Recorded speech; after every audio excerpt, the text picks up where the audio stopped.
The Witcher 3 Wild Hunt, one of the most critically acclaimed role-playing games of all time. In this video, we'll be exploring the state of The Witcher 3 in 2023, discussing various aspects of the game, including the platforms it's available on, the general pricing of the game, the storyline of the game, the characters, the open worlds, the crafting and inventory system, combat mechanics, graphics, soundtrack, and ultimately determining whether it's still worth playing today. This video is a 2023 review of The Witcher 3 Wild Hunt. Now, just before we do get straight into it, I do just want to mention that I have done videos like this for The Witcher 2 and The Witcher 1, going over how they hold up in 2023. I'll link both those videos in the description below so you can check them out for yourself. So, let's get straight into it. And to start off with, we're going to talk about the platforms and pricing of the game. So, The Witcher 3 Wild Hunt is available on so many different platforms now, including PC, PlayStation 4 and 5, Xbox One, Xbox Series X and S, and Nintendo Switch. It recently got a next generation upgrade, which does mean it's literally available absolutely everywhere.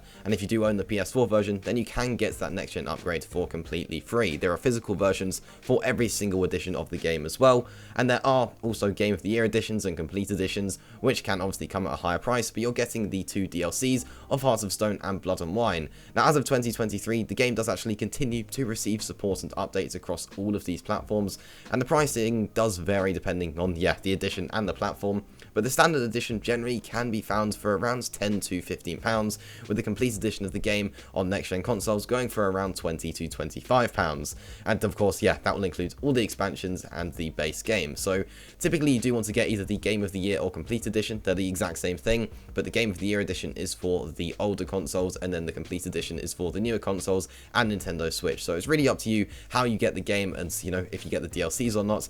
But the DLCs themselves can be found for literally a couple pounds each, whilst if you get the entire game, then you're looking at about £10 to £15. But either way, let's actually look now at the previous games leading up to The Witcher 3. So, this famous trilogy began with The Witcher, and was followed by The Witcher 2 Assassins of Kings. These games introduced players to Geralt of Rivia, a monster hunter known as a Witcher, and immersed them in a rich, dark fantasy world.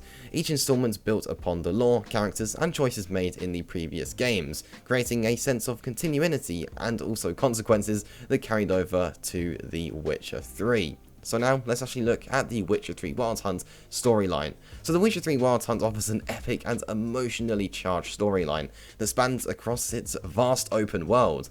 The main narrative revolves around, of course, Geralt's quest to find his adopted daughter, Ciri, who is being pursued by the titular Wild Hunt, a group of otherworldly riders. The story delves into themes of love, loss, politics, and the consequences of choice, presenting you with morally ambiguous decisions that shape the game's outcome. The Witcher 3 storytelling is masterfully crafted, featuring branching narratives, engaging side quests, and very memorable characters as well. Now let's look at actually the good, and then we'll look at the bad in terms of the story. So, in terms of the good, the game's narrative is captivating, with morally grey choices that have meaningful consequences. The writing is simply superb, presenting complex characters and exploring deep emotional arcs. The quests are diverse, ranging from thrilling monster hunts to politically charged intrigues. The game's world feels alive, with dynamic events and memorable moments that create a very immersive experience, in my opinion. Now let's look at the bad. Now, some players might find the main story's pacing to be pretty slow at times, and I would have to agree with that. Certain side quests may lack some general depth compared to, of course, the main narrative. It is generally known and agreed that there is quite a lot of story padding within The Witcher 3 Wild Hunt. Completing just the main story without the DLCs could take about 50 hours, and to be honest, it shouldn't take that long in terms of what is involved in the actual story. There's a lot of just going to point A, oh, you can't find it there, then go to point B, and just, some general quests that you just don't need to do, and you're just doing them for the sake of doing them, for the, CD Projekt RED just put in there to make the story a bit longer. Some people will like that. They like the idea of having loads and loads of content, which of course is great to a certain extent, but having lots of story padding and just, side quests and main quests that don't really mean anything and don't contribute anything to the story can be a little bit annoying for some players. Personally, I was able to get through them and I didn't find it to be too much of an issue, but some players might find that to be the case. But now let's look at the characters. So The Witcher 3 Wild Hunt boasts a rich and diverse cast of characters, each with their own motivations, backstories, and also personal struggles. So Geralt of Rivia serves as the protagonist. Many would consider him to be a compassionate Witcher, but he does have a troubled past. Throughout the game, game, players encounter a vast array of intriguing characters, from powerful sorceresses like Yennefer and Triss Merigold to charismatic dwarfs like Zoltan and the enigmatic bard Dandelion. Every character feels fully realised with their own agendas and unique personalities, in my opinion making them very memorable and also deeply engaging. I really like the characters within The Witcher 3 Wild Hunt. I feel like they all have some true meaning to the game, and yeah, I have no complaints there. And now let's talk about your mode of transport within The Witcher 3, something you could compare to maybe a game like Red Dead Redemption 2.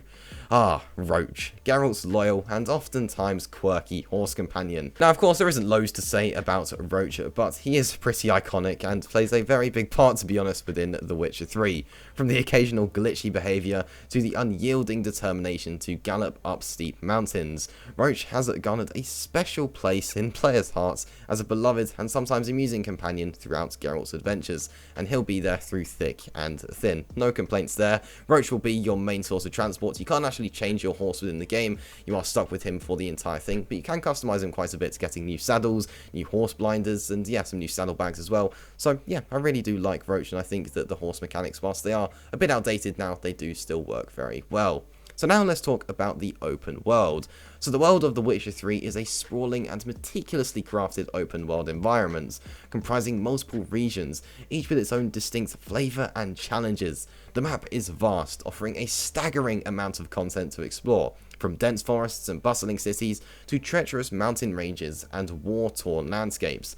The attention to detail is absolutely astonishing, with dynamic weather systems, day-night cycles, and a living ecosystem that reacts to the player's actions.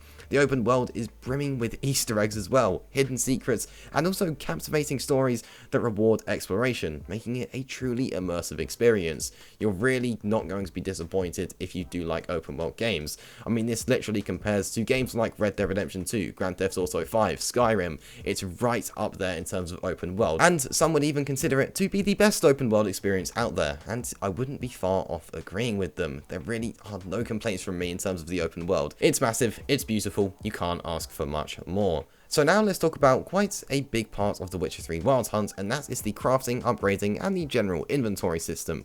So in The Witcher 3, you have access to an intricate crafting and upgrading system that allows you to create potions, weapons, and armor using a wide range of materials obtained from the game's world. The system offers depth and customization, which enables you to tailor Geralt's gear to your preferred playstyle. Additionally, the game's features and inventory management system provides an ample storage space and various sorting options, ensuring a seamless gameplay experience. I think it works well, and I do think that the overall inventory and crafting system is designed well. Now, could it maybe be designed a bit better, maybe seem a bit clearer, particularly with the crafting system? Probably, yes, I think it could be improved upon, but is it bad? No, it's not bad, it's fine, it works well. So now, let's look at the combat, which of course is one of the main parts of The Witcher 3 Wild Hunt. So, combat in The Witcher 3 strikes a harmonious balance between strategic depth and fast-paced action. Geralt's arsenal consists of steel swords and also, of course, silver swords, each tailored to deal with different enemy types. Steel swords are effective against humans and non-magical creatures, while silver swords are essential for slaying monsters. Now, this attention to detail reflects the game's commitment to authenticity and adds an extra layer of immersion to the combat experience. Engaging in combat requires skillful timing and precise positioning.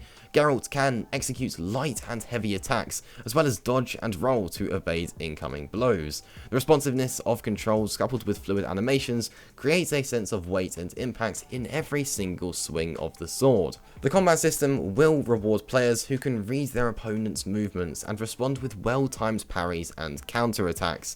Now, in addition to swordplay, Geralt possesses, of course, access to a set of magical abilities called signs. These signs enable him to cast spells that can turn the tide of battle. Each sign has its own unique effect, ranging from igniting enemies on fire with Igni to create protective barriers with Quen. It is important that you utilize signs strategically, considering enemies' weaknesses and adapting your approach to maximize the sign's effectiveness. Now, The Witcher 3's combat encounters are diverse and challenging, from grueling one-on-one duels to chaotic battles against hordes of foes. Each encounter feels very dynamic and demands tactical decision-making. The game offers a variety of enemy types, each with its own strengths and weaknesses, forcing you to adapt your playstyle and exploit enemy vulnerabilities. The Witcher 3's combat is not just about swinging a sword or casting spells, it's about preparation and strategy, like we did mention earlier with the crafting system. Geralt can craft potions, apply oils to his blades, and craft bombs and traps to gain an edge in battle. These elements add depth and customization, allowing you to tailor your approach to different encounters and playstyles. The combat in The Witcher 3 Wild Hunt is a finely tuned blend of skill, strategy, and immersion. The responsiveness of the controls, the weighty animations, and the diverse range of combat options make every battle a thrilling and satisfying experience. Whether you prefer up-close swordplay or strategic spellcasting, The Witcher 3 offers a combat system that is both accessible for newcomers and deep enough to satisfy seasoned players. I really have no complaints there. So now, let's talk about the graphics of the game. So The Witcher 3 Wild Hunt, to be honest, set a new standard for visual fidelity and artistry in open world RPGs. The game boasts a staggering attention to detail in my opinion, from the meticulously designed environments to the intricately rendered character models. The landscapes are breathtaking, showcasing diverse ecosystems and regions that feel distinct and lived in. Whether you are exploring the windswept cliffs of Skellige or navigating the murky swamps of Velen, the world of The Witcher 3 is a visual marvel. One of the standout features of the graphics is the weather system in my opinion. As you traverse the vast open world, you'll witness the ever-changing skies, with storms rolling in, rain pouring down, and sunlight piercing through the clouds. These weather effects not only add to the realism, but also creates a real sense of immersion, making you feel like you're part of this living and breathing world.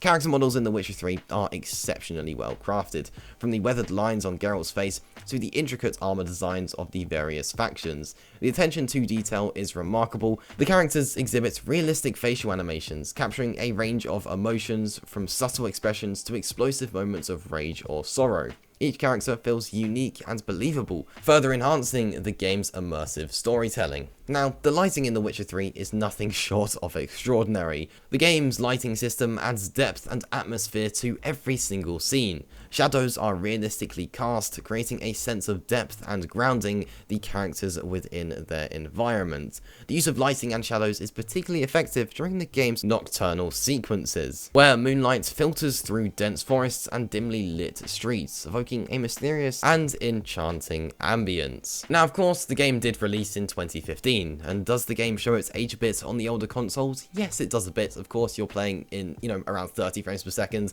on the older consoles, but if you do play on a PC or a next generation console, then you're getting some great graphics. With the new next generation update over on PC, you're getting ray tracing, which you get on the next generation consoles as well. You really can't complain. The game looks and feels amazing with higher frame rates and yeah, some really great texture resolutions and overall graphics. It really does feel like an amazing experience over on console, but even on the PlayStation 4 and Xbox One and Nintendo Switch, you're still getting a decent experience. Now, I have done a video going over The Witcher 3 on Nintendo Switch. I'll link that video in the description below so you can check it out for yourself. But overall, you won't be disappointed with the graphics on any platform. Of course, Nintendo Switch is where it does have the worst graphics, but even then, for a handheld console, it still looks pretty amazing in my opinion. So now let's talk about the soundtrack. To put it simply, The Witcher 3's soundtrack is a masterpiece that captures the essence of the game's world. The score combines epic orchestral pieces with folk-inspired tunes, creating a haunting and immersive atmosphere. The music enhances the emotional impacts of key story moments and sets the tone for exploration, battles, and encounters with very memorable characters. I have absolutely no complaints in terms of the soundtrack. Sometimes I literally open up Spotify just to listen to The Witcher 3 soundtrack. It is that good. You will not be disappointed. And there we go.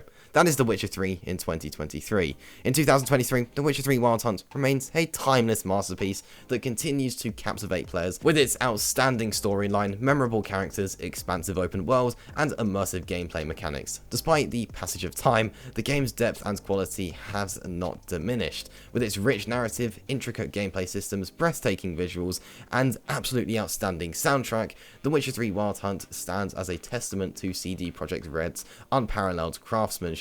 Whether you are a fan of the franchise or a newcomer, or maybe you've just watched the Netflix series, The Witcher 3 offers an unparalleled gaming experience that is absolutely worth playing in 2023 and beyond. And there you go, that does just about wrap up things here. Hopefully if you've not played the game yet, that's tempted you to play it, because trust me, you will not regret it. This is, in my opinion, one of the best video games of all time, and it did recently pass over 50 million sold copies, making it one of the top 10 best-selling games of all time. So if that doesn't tempt you to buy it, I don't know what will. And yeah, that does just about wrap up things here. Now, like I mentioned earlier, I have done a video going over The Witcher 2 in 2023. A link to that video is on the screen now if you are interested in watching it.